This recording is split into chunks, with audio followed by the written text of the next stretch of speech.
ઓસમ ગણેશ ચેનલમાં આપ સૌ મિત્રોનું હાર્દિક સ્વાગત છે. જો અત્યારે આપણે ઓસમ નગરીની અંદર ઓસમ પેટ્રોલ પંપે પેટ્રોલ પૂરવા આવ્યા છીએ અને અહીંયા આવ્યા ને તો એવડી મોટી લાંબી લાઈન છે અહીંયા પેટ્રોલ અને ડીઝલની. ખાસ કરીને તો ડીઝલ ભરાવવા માટે અત્યારે ખેડૂત લાઈનમાં ઊભા છે. એ લાઈન મિત્રો એવડી બધી છે કે હમણાં હું તમને બતાવું. લગભગ 3 વાગ્યાના બધા ઊભા છે. અત્યારે 6 સાડા 6 વાગવા આવ્યા છે અને ધીમે ધીમે બધાના વારા આવતા જાય છે. કામ બધા ખેતીના અટકી ગયા છે. ડીઝલ પૂરતું મળતું નથી, લિમિટેડ મળે છે.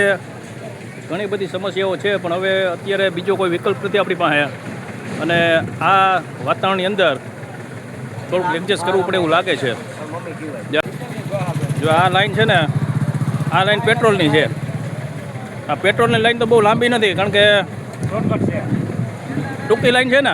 જે અમારા ગામના ફોટોગ્રાફર દિલીપભાઈ જો પેટ્રોલ પુરાવા આવી ગયા છે.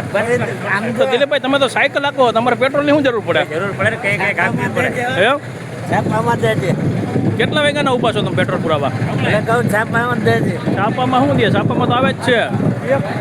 પેટ્રોલનું વિતરણ ચાલુ છે ને 200 રૂપિયાનું પેટ્રોલ અત્યારે પૂરી દેવામાં આવે છે, એટલે તમારી સગવડ હચવાઈ જાય.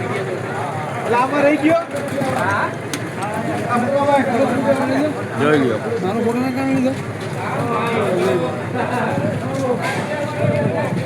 જો આ બધા કેન છે ને એ ડીઝલના છે. આ ડીઝલ ભરવા માટે બધા લાઈનમાં ઊભા છે. તમે ક્યાંથી આવો છો? ડીઝલ ભરવા? ક્યારના ઊભા લાઈનમાં? કલાક ઊભા છે. ઓહો, ખેડૂત જો ખેતીના કામ મૂકીને ટ્રેક્ટર લઈને ડીઝલ પુરાવા આવ્યા છે.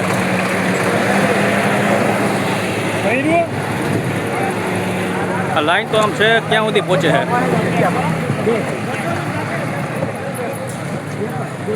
મોકલવા ગાંધીનગર.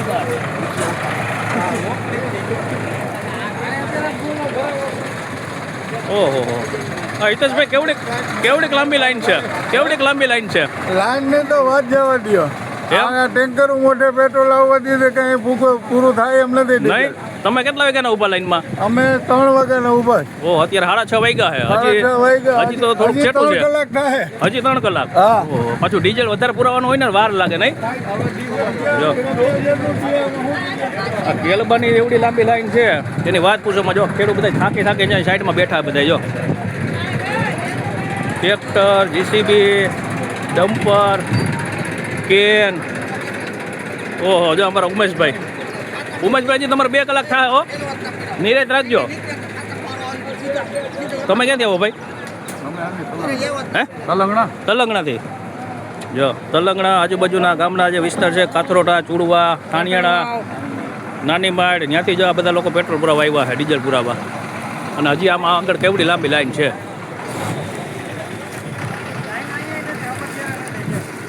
ઓહો, તમારે તો હાંગ પડી જવાની છે.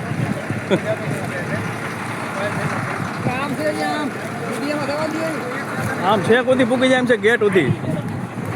પાછું આપણે થોડુંક આમ લઈ.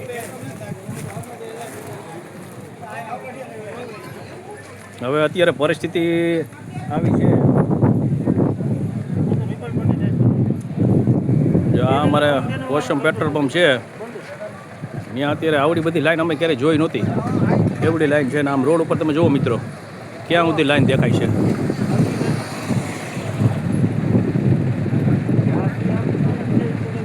અને હજી બધા વાહન આવવામાં જ છે.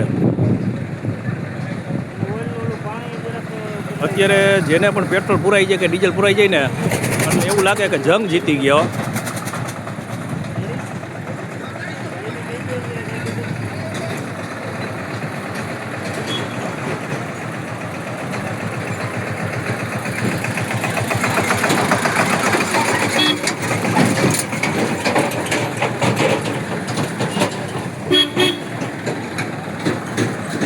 બે દિવસથી આ પેટ્રોલ ડીઝલનું વેચાણ બંધ હતું. આજે ડીઝલ અને પેટ્રોલનો જથ્થો આવ્યો છે અને પેટ્રોલ અને ડીઝલ પુરાવા માટે જો અત્યારે લાંબી કતાર જોવા મળી રહી છે.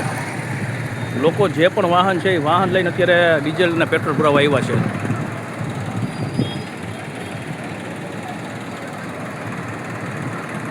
અને આપણે ભગવાનને પ્રાર્થના કરીએ કે ધીમે ધીમે પરિસ્થિતિ કાબૂમાં આવી જાય અને બધાને પૂરતું પેટ્રોલ અને ડીઝલનો જથ્થો મળે, એવી આપણે માતૃમાને પ્રાર્થના કરીએ છીએ.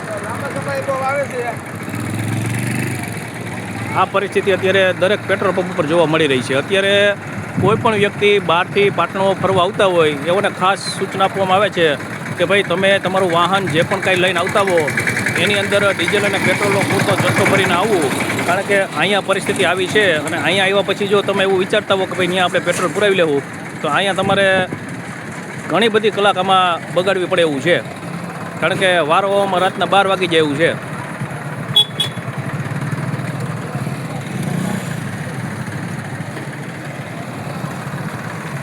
અત્યારે સોમનાથ, દ્વારકા જ્યાં પણ પર્યટકો ફરવા જાય છે, દેવ દર્શને જાય છે, એ લોકોની પણ આ જ પરિસ્થિતિ છે અને લોકો અત્યારે ખૂબ હેરાન થઈ રહ્યા છે.